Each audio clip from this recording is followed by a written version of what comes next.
Benvenuti e bentrovati in questo nuovo video. Oggi farò la recensione di un ricevitore satellitare della Telesystem. Il modello è il TS9015 DVB-S2. In pratica è un decoder della terza generazione che consente di vedere i canali del bouquet TV-SAT. Detto in parole semplici, permette di vedere tutti i canali della RAI e quelli Mediaset, nonché la 7 e quelli anche la 8 e la 9, quelli che si vedono sul digitale terrestre, in poche parole. L'ho acquistato per un semplice motivo. Innanzitutto questo ricevitore manda in pensione quest'altro che avevo prima, che lo possiedo ormai da quasi anche più di 10 anni, è un Clartech 2100, è un semplice ricevitore satellitare che riceve però solo i canali free to air, cioè quelli gratuiti. Cos'è successo? Che col passare degli anni, a cominciare da Mediaset, sia Rete 4 che Canale 5 che Italia 1 sono stati criptati e rimangono solo i canali della RAI. Ovviamente la 7, la 8 e la 9 non hanno mai trasmesso in chiaro, per cui l'utilità di questo decoder lasciava un po' a desiderare. Infine la cosa che mi ha spinto a cambiare decoder sta nel fatto che dal gennaio 2021 i canali della RAI trasmetteranno il nuovo formato che questo vecchio modello non è più capace di elaborare. E quindi, e poi un altro motivo, come vi ho spiegato prima, è il fatto che ormai con questo vedevo solo i canali RAI. Il problema è che nella zona in cui abito, il portogruarese, quindi siamo in Veneto orientale, capita spesso purtroppo che i canali della RAI non si vedono tramite digitale terrestre quando c'è cattivo tempo, in particolari condizioni. Non si è mai capito il motivo, però in molti lamentano questa disfunzione. Gli unici canali che si vedono sempre bene sono quelli, guarda caso, di Mediaset. Anche la 7, la 8 e la 9 e anche altre emittenti locali del Trivento si vedono male in certe condizioni di tempo. Per cui mi sono deciso di acquistare questo decoder per riuscire a vedere la maggior parte dei canali che si vedono con il digitale terrestre anche quando c'è cattivo tempo nella mia zona. In quel caso, immagino sia capitato anche a voi, o non si vede proprio niente, cioè compare sul monitor la scritta assenza di segnale, oppure viene tutto squadrettato, l'audio va e viene.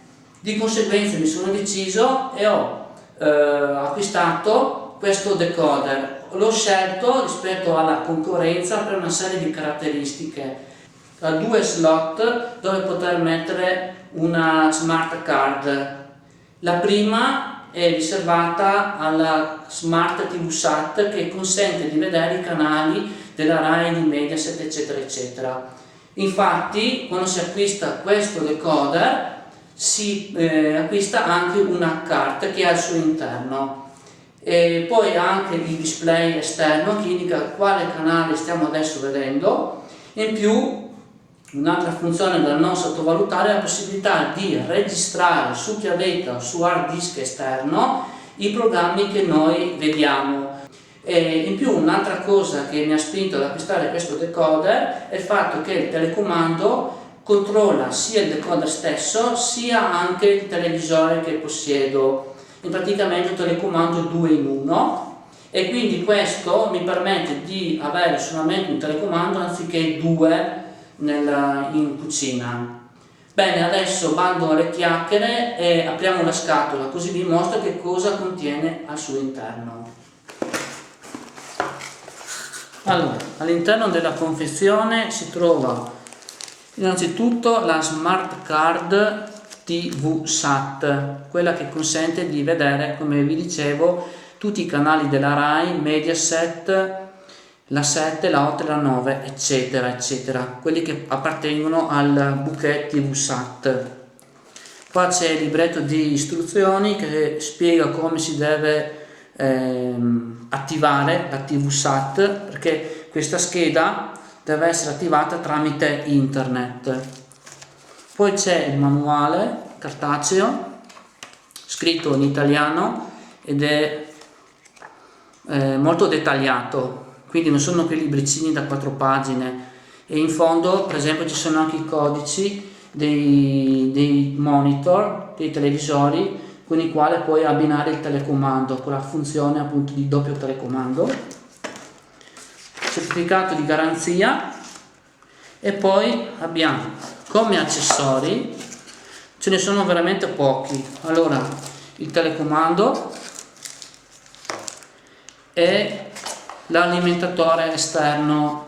Ecco, gli ultimi decoder che fanno adesso hanno tutti quanti l'alimentatore esterno, perché in questo modo si può utilizzare il ricevitore anche in una roulotte, perché la corrente che viene fornita è di 12 volts, quindi il trasformatore in pratica passa da 220 a 12 volt.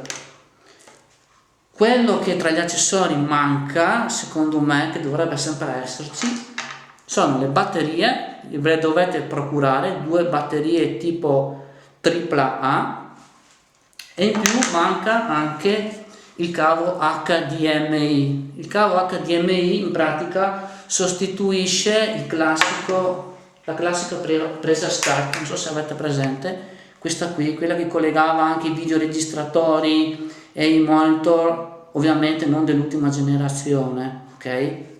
Bene, adesso c'è questo cavo HDMI che lo dovete comprare a parte, io l'ho comprato a parte.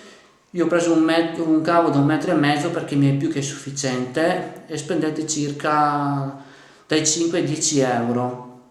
È anche vero che questo decoder si può collegare anche con una SCART, però la qualità dell'immagine che poi si vede sul televisore è nettamente inferiore a quella che ci consente di vedere tramite l'HDMI, questo qui. Adesso prendiamo il ricevitore, che è il pezzo forte, è dentro una busta,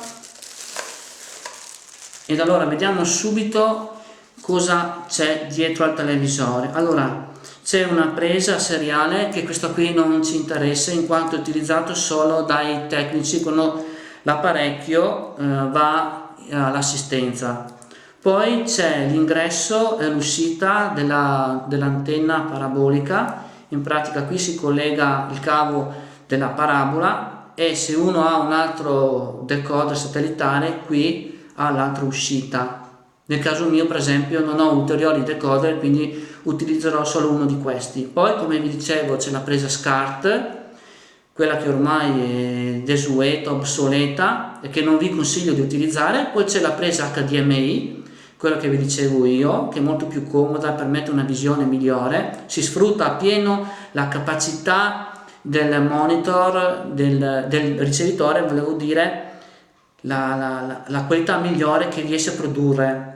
Poi c'è un ingresso Ethernet, in pratica qui si aggancia, si collega internet se avete però la banda larga, e consente in pratica dei servizi interattivi. Nel mio caso io non ho la banda larga, quindi per il momento non posso utilizzarla. Poi abbiamo appunto lo spinotto qui per collegare l'alimentatore, e infine il pulsante che accende e spegne il decoder.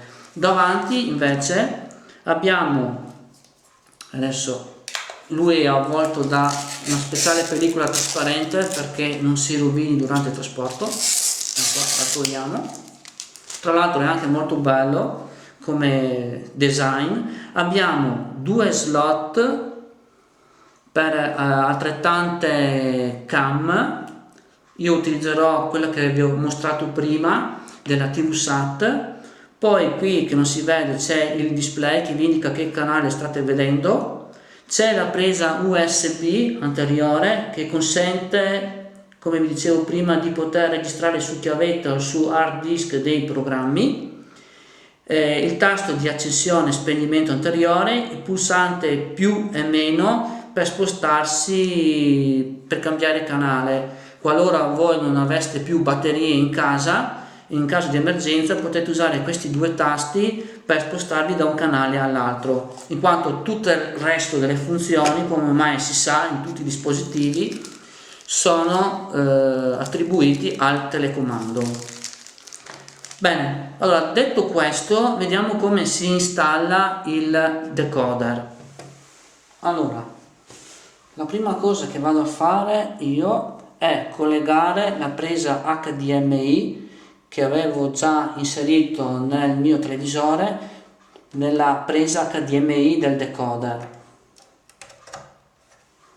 Fatto questo, devo collegare la parabola nel cavo, nell'ingresso, questo qui, nell'ingresso dell'antenna.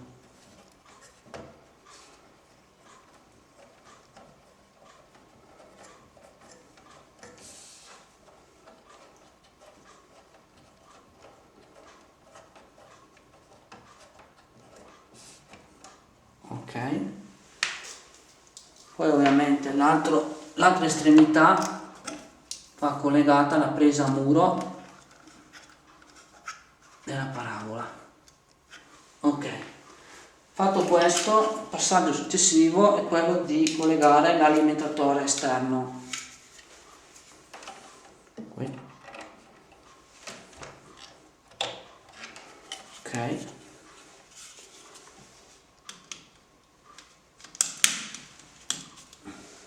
Ok, a questo punto bisogna accendere il decoder qui, utilizzando questo tasto che spero si veda.